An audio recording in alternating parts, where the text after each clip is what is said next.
Les vraies voix Sud Radio, 17h-19h, Philippe Rossi. Je ne veux pas travailler, non, Je ne veux pas travailler s'il n'y a pas de télétravail possible. Bah oui, selon cette étude, une étude Workforce View, 53% des jeunes sont prêts à quitter leur entreprise s'il est impossible de faire du télétravail. Est-ce que vous comprenez ce choix?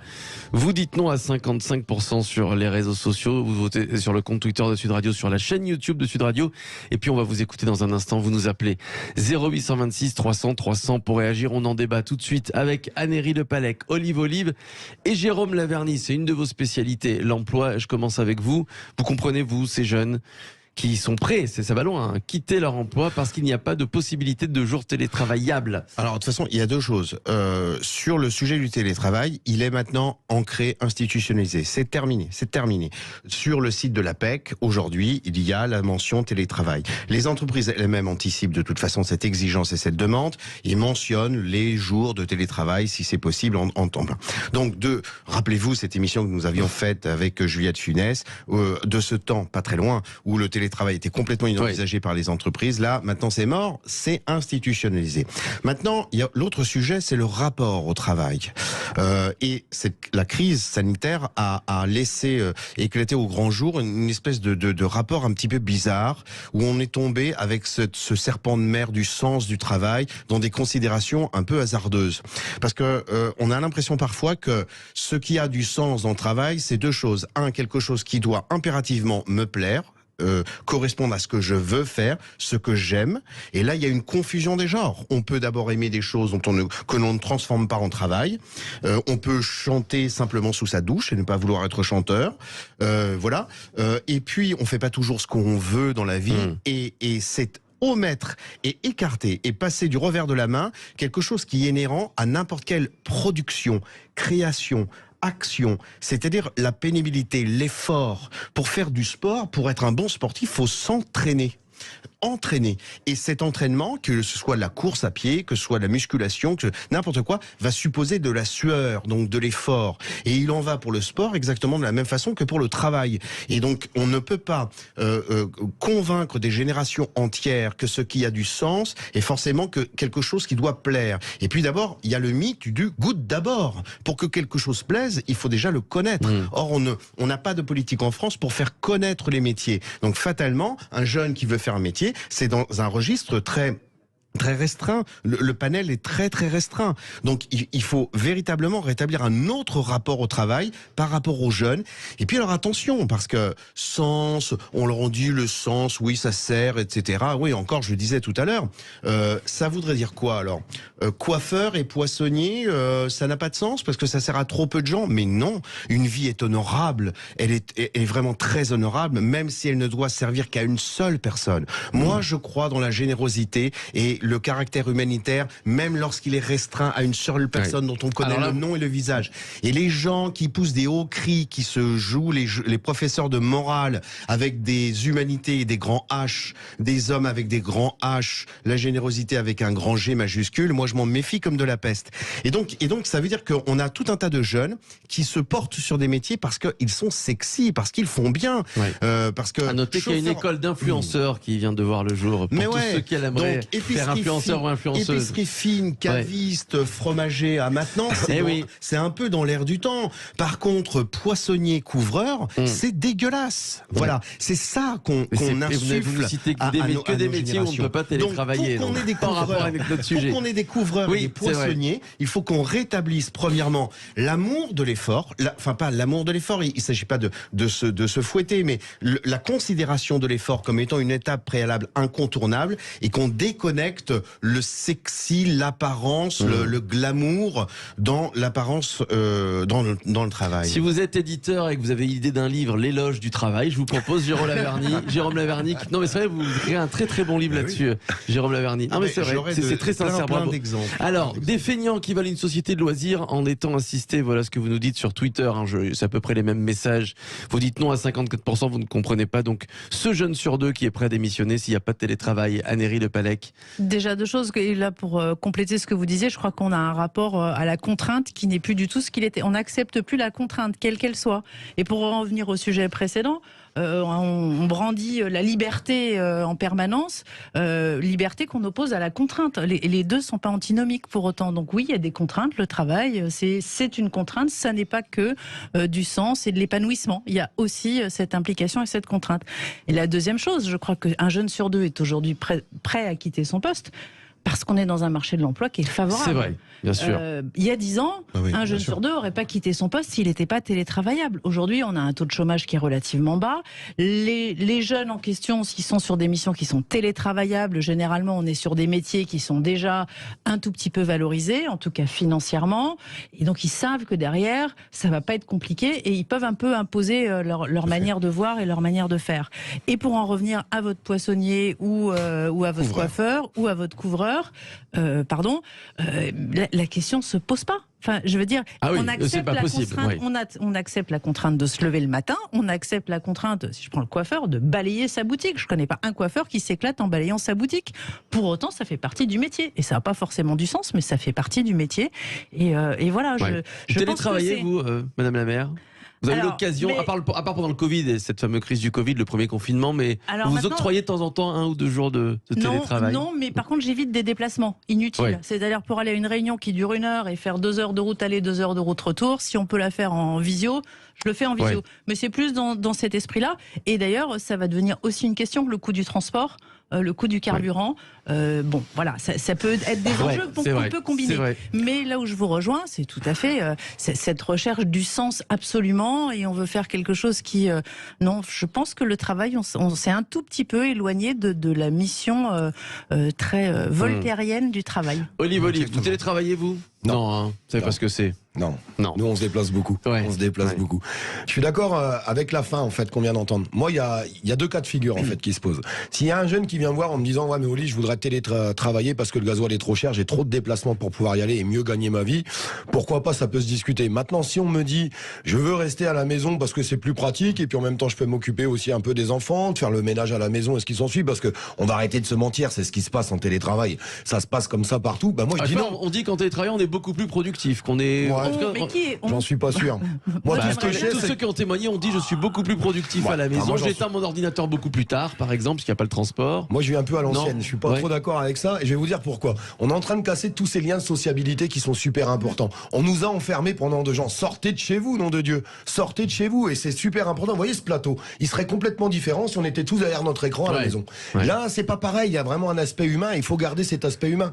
Moi, si enfermer tout le monde pour travailler à la maison, plus personne se parle, plus personne discute, c'est pas pour moi. C'est un super bon exemple. Ça, vous aussi, vous avez télétravaillé avec des invités à distance pendant oui, bien sûr.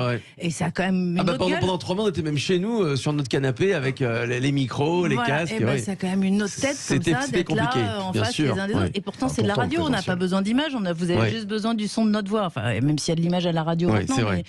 Ben voilà, c'est pas pareil. Et je suis désolée, mais j'entends comme vous ces chiffres sur la productivité extraordinaire en télétravail. Sceptique, moi.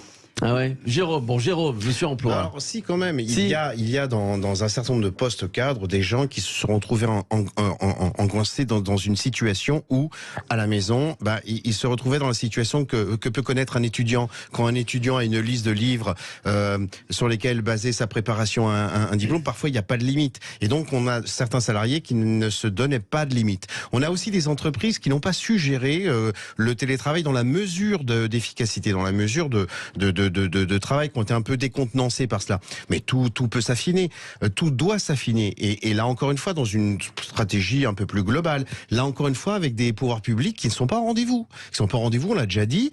Si il y a un intérêt au télétravail, c'est par exemple la possibilité que des gens puissent rester ou aller dans des zones un peu plus dépeuplées. Très bien. Alors pourquoi laisser des billets de train aussi chers qu'ils le sont aujourd'hui? Parce qu'on peut pas défendre le développement durable et laisser des billets de train pour aller à je sais pas où, à Grenoble ou je ne sais où, à 150 €, 200 €, en jouant la SNCF qui spécule sur l'affluence. Non mais c'est pas vrai ça.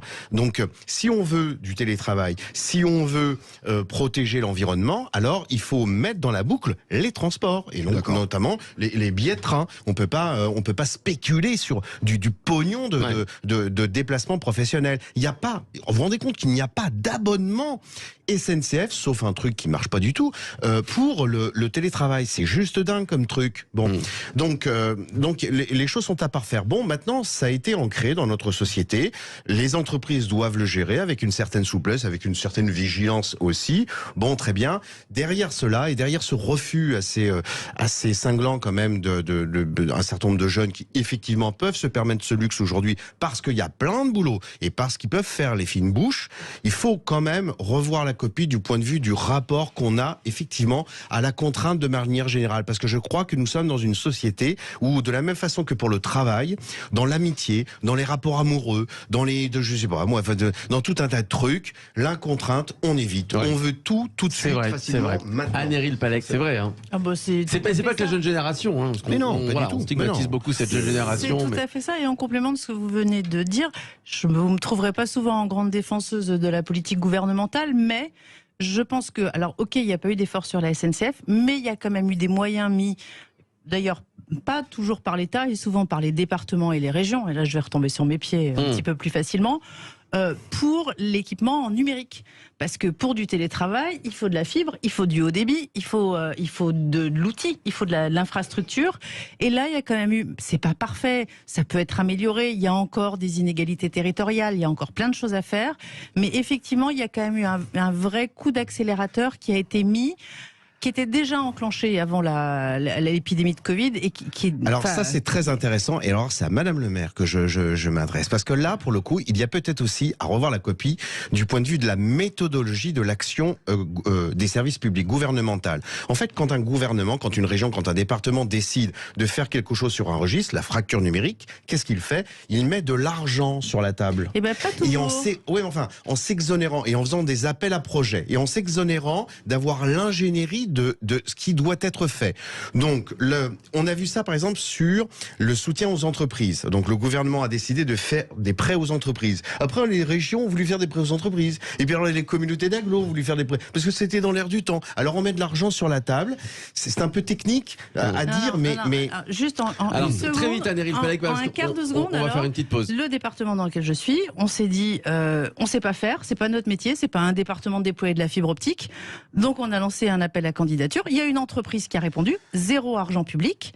D'accord, qui a déployé la fibre sur tout le territoire, 100% fibré. Oui, alors, le déploiement de la fibre, c'est autre chose. Ah bah c'est quand même, pour le télétravail, c'est quand même le moteur de.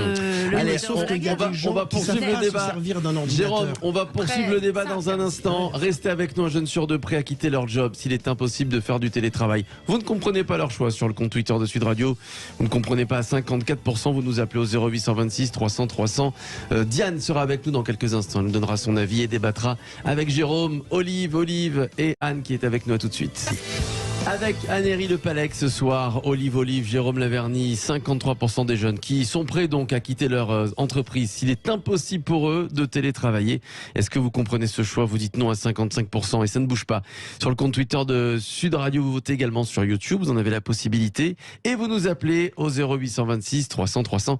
C'est ce qu'a fait Diane. Bonsoir ma chère Diane.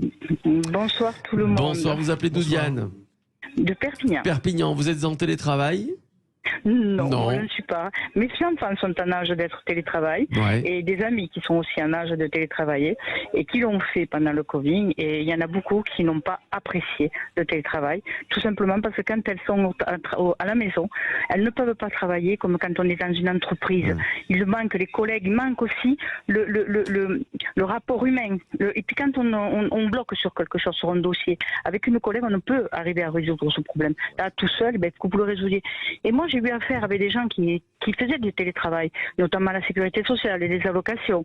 Et ben, je peux vous dire, et qui continuent actuellement, je peux vous dire que c'est une galère. C'est une galère. Parce que le trois quarts, quand on y a les renseignements, ils ne le savent pas. Ils ne savent pas vous les donner. Et puis, quand vous entendez derrière les gosses crier quand vous leur demandez des renseignements, ça aussi, vous les entendez crier derrière. Et les parents qui leur disent arrête, je suis en train de travailler. Vous croyez que c'est intelligent?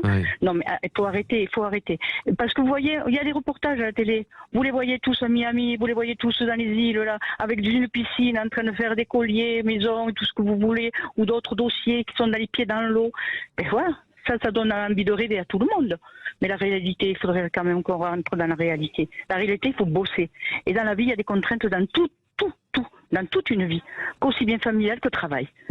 Et s'il ne faut pas les accepter, on ne travaille pas et on va au RSA. Je sais qu'il y en a beaucoup qui font.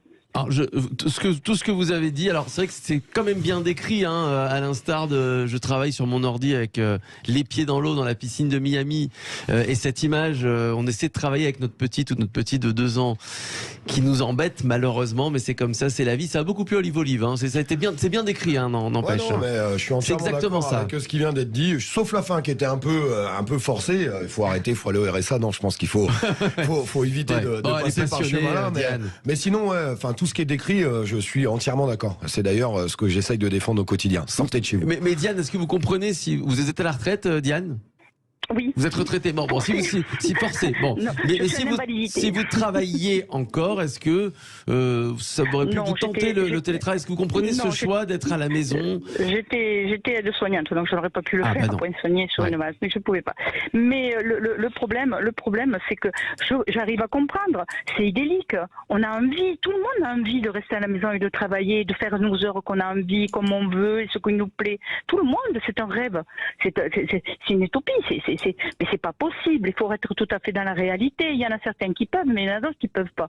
Et j'ai une amie, la belle-mère de ma fille, qui l'a fait. Elle travaille pour Yves Saint-Laurent. Eh ben, je peux vous dire que pour les instituts, pour le produit de beauté, eh ben, je peux vous dire qu'elle n'a pas apprécié et elle n'aime pas ça. Et elle veut y revenir au travail. Elle veut revenir dans son labo.